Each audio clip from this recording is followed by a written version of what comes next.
kanthi pengaten paripurna kawula kaya dijibahan minangka pangdiwara ingkang sami hingga pagelaran. Nuhun, wassalamualaikum warahmatullahi wabarakatuh.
Matswapati.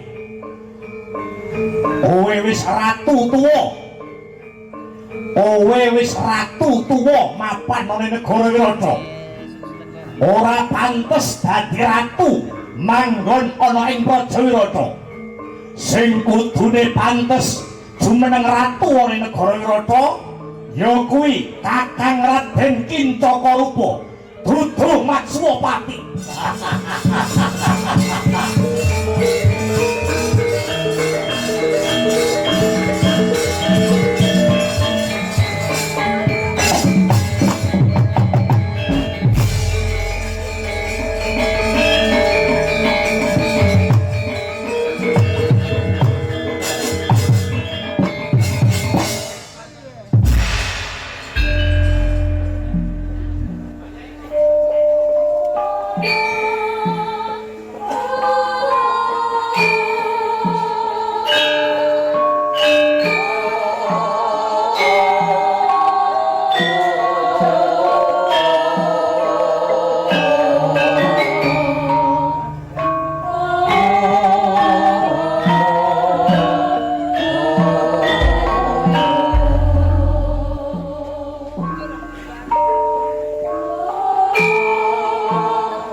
Iwang Suksma mangadili luwih payungana marang panjenenganing ingsun sumrambahe marang para kawulaku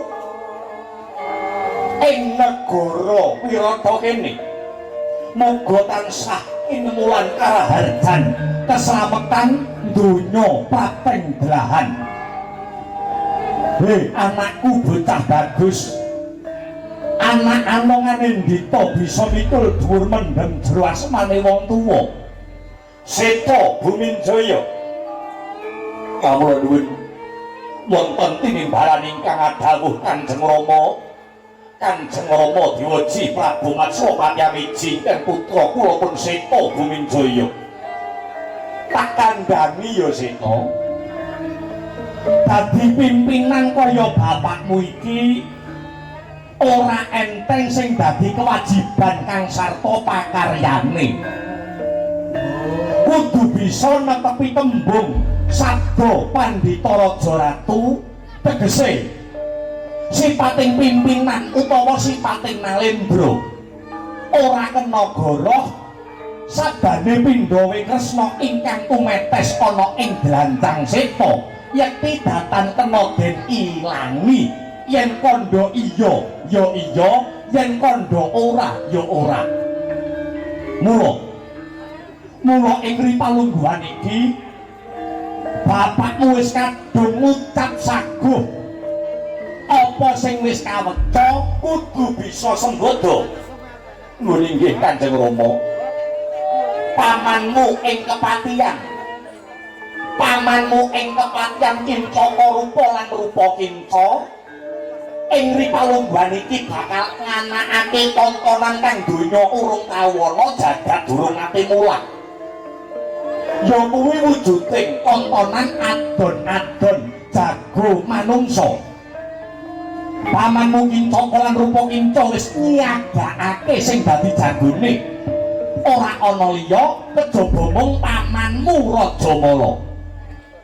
Dene babakan jago saka negara Wirata iki bakal tak pasrahake sak tutuhe marang jeneng sira anakku Seta Buminjaya. Piye Seta? Apa kira-kira wis kasembadan jeneng sira Seta ngentukake jago minangka kekuwataning negara Wirata iki? Wis antuk jago apa durung nger Seta Buminjaya?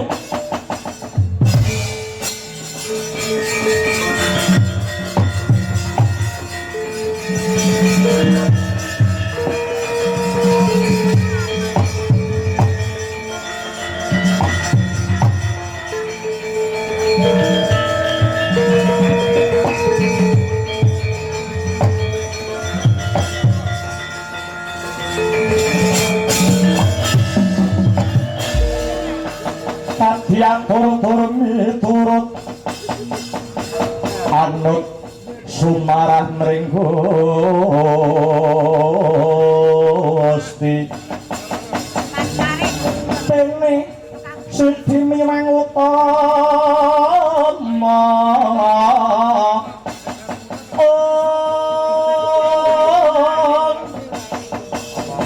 panindak ing praja ngadil bejo dadi bandara mari narapan mring abdi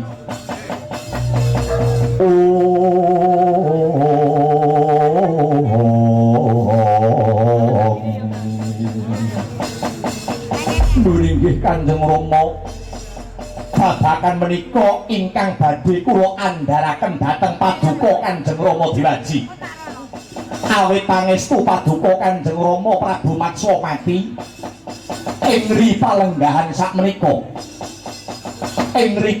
sakmenika ingkang putra paduka kula pun seta sampun angsal sawung utawi jago minangka kekuatan mapan wonten ing negari Wirata mriki Kanjeng Rama.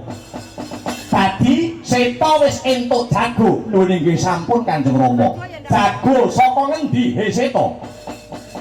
Saking negari Wirata mriki piyambak ingkang mapan wonten ing dusun Pejagalan.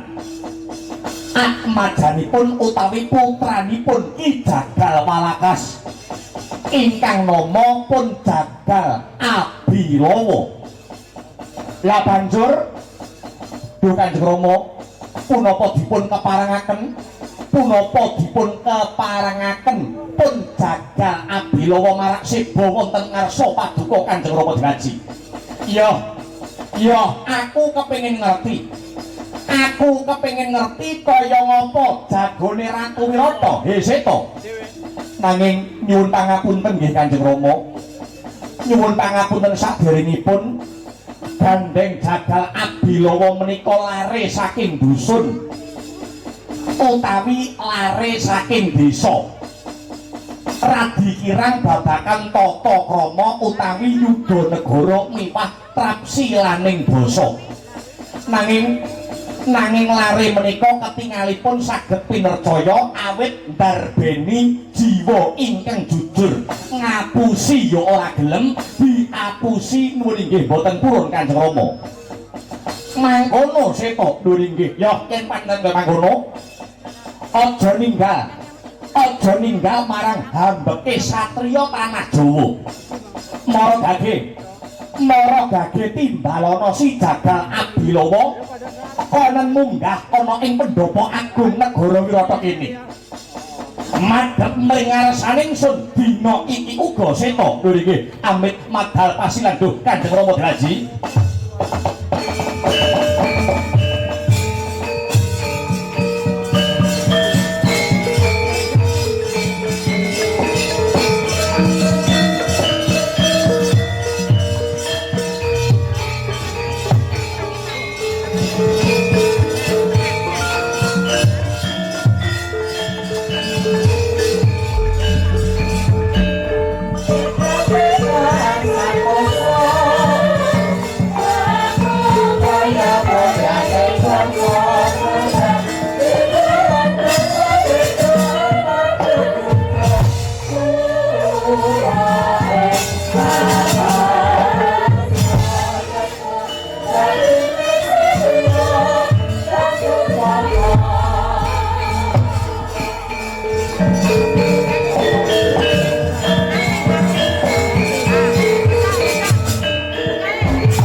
jagat Dewa Bathara ya jagat Pangestungkara. Anakku bocah Sigit, anakku bocah Dentara Seta Buminjaya. Wonten dawuh Kanjeng Rama Dewa Jamiji ingkang putra kula pun Seta Buminjaya. Apa bener iki sing mbok kandhakake ana ing ngarep mau? Bocah saka desa Pejagalan sing bakal calone iki mengko dadi jagone wong Wirata Seta. Lho nggih. Lakar kados mekaten Kanjeng Rama Dewaji. Wadalah. Nyawang wujute wae aku wis percaya yen bocah iki mengko bakale bisa nandingi kridane jago saka kepatihan pamanmu Raja Mala Ketitik. Bocah iki dedeke gedhe dhuwur, godhek wong simbar jaja, pating grantong otot bebayune. Biyo. Edan-edanan. Wong gagah. Aku nderek tepung ya. Aku nderek tepung Angladi Wanuh. Mergo ana tetembungan ora kenal ora tresna. Mergo ana tetembungan ora kenal ora tresna. Apa bener bocah saka Bejagalan atmajane ki Jagal Walakas sing jenenge Jagal Abilawa ki apa pancen bener sing jenenge Jagal Abilawa iki kowe? Wah.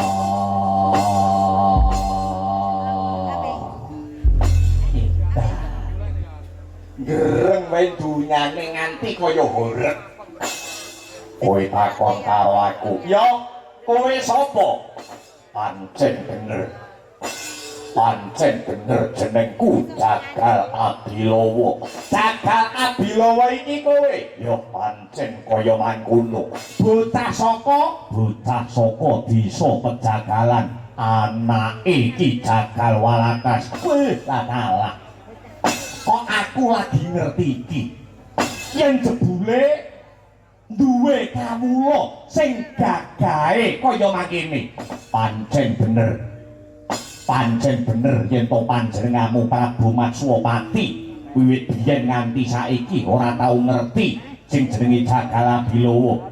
Ternyatane aku wiwit biyen nganti saiki pranyata aku durung nate metu saka omah, jarang metu saka omah. Lah banjur gaweanmu saben dinane? Gaweanku saben dinane ora ana liya kejaba mung bantu karo bapakku. Bantu bapakmu? Pancen bener. Bantu apa? Bantu ana ing desa Pejagalan. Ya kuwi jagali kewan, beleh kebu, beleh sapi, beleh wedhus, yen kepepet kirik barang yo tak beleh. Lho. Kirik barang melu kok beleh, kepepete ngono. Ya. Kowe wis ngerti apa durung? Apa to wigatine Jagal Abilawa tak timbali marak ana ngarsane panjenenganing Sun Prabu Matswapati Ratu ing negara Wirata. Aku wis dikandhani karo sapa? Karo anakmu Seta Buminjaya. Alamun to Jagal Abilawa dina iki bakal didadekake jagone wong Wirata ngadepi si Raja Mala. Apa kowe saguh Bilawa? Ya, aku saguh. Dasarmu saguh apa? Wewatonmu saguh apa? Kok kowe saguh dadi jagone wong negara Wirata? Aku rumangsani lair saka negara Wirata. Aku mangan ngombe wulu wetu saka bumi Wirata. Ana pangayo marang ratu Gustiku Prabu Mangsapati, ya kuwi. Mula aku dadi nom-noman. Aku dadi nom-noman duweni kewajiban labuh marang negaraku. Yen to negara nganti butuhake aku, aja to mung bondo, nyawaku bakal tak kurbanake kanggo srana jejeking kekuatan negara Wirata. Wih, lah. Ya.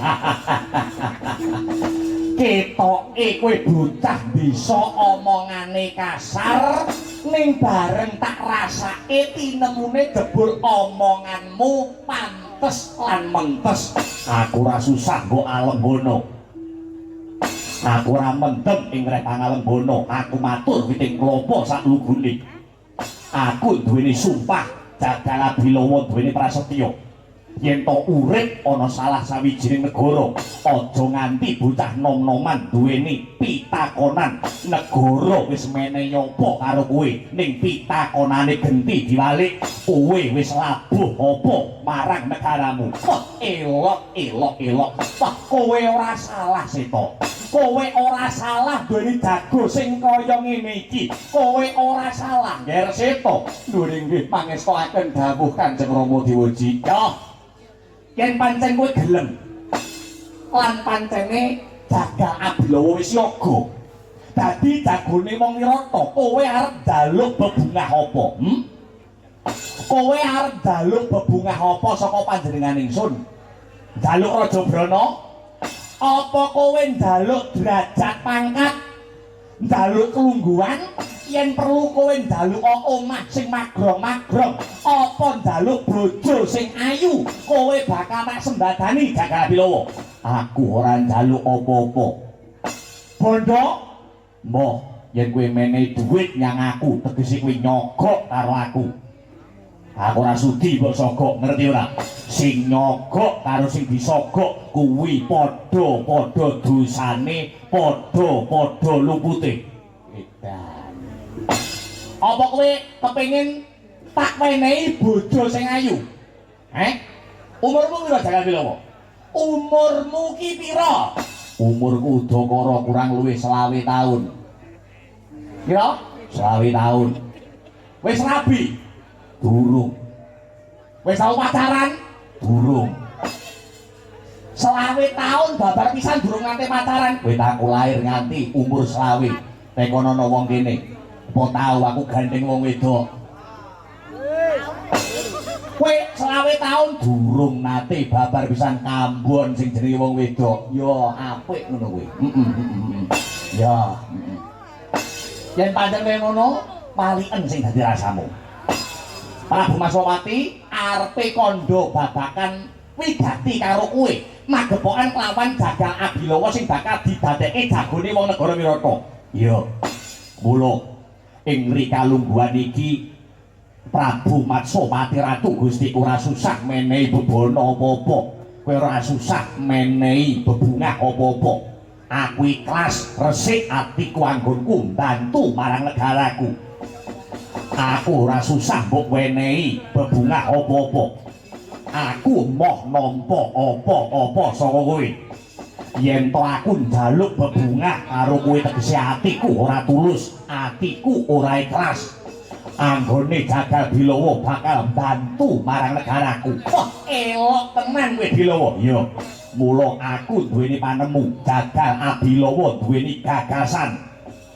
Yen ana pejabat sing korupsi, yen ana pejabat sing korupsi, yen nganti ana pejabat sing wani mangan duwite rakyat, ana pejabat sing wani mangan duwite negara. Aku ora nyalahke sak mutuwe marang pejabate, nanging kawulane sejatine yo melu salah, rakyate yo melu salah. Jalaran yen to ora gelem, ora diwenehi dhuwit, ora gelem nyoblos. Dadi sing salah ora nggur pejabate. Yen ana pejabat sing korupsi, sing disalahke mesti pejabate terus.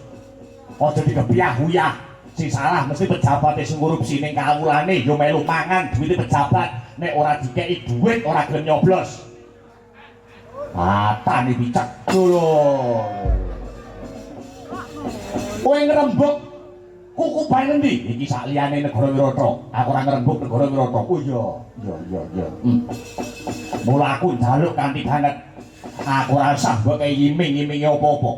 Aku ikhlas lahir terus sing batin anggonku labuh dharma marang negaraku negara Wirata. Mergo aku ngrumangsani lahir ana bumi Wirata, mangan mulu wetu bumi Wirata. Negara kapan wae butuhake tandang kridane Jagal Abilawa. Jagal Abilawa samapta ing gati, sawega ing diri. Bagus lanang tenan kowe Jagal Abilawa.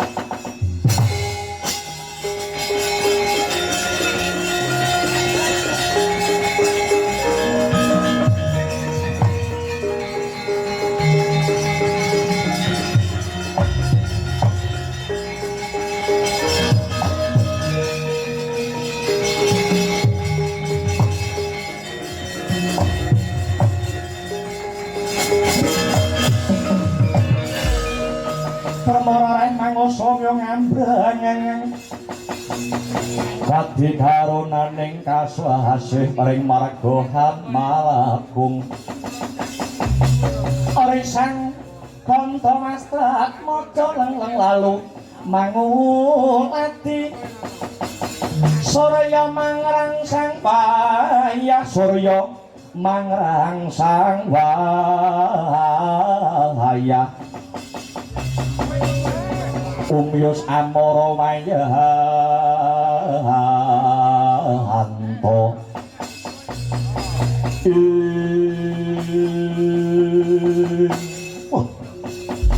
umpama bocah nom-noman negara Wirata racake kaya kowe kabeh ndak kira negara Wirata kene bakale ayem tentrem ado saka gegeran ado saka padudon tak baleni meneh kowe rasah ngalem karo aku. Aku ora mendem marang pangalembono. Ya, oh ya. Wis dina iki ketokno sing dadi dadamu Bilawa. Ketokno sing dadi jiwa kasatriyanmu. Mara gagek maju ana ing blabar kawat janget cinentang. Anakku Seta Bumijaya.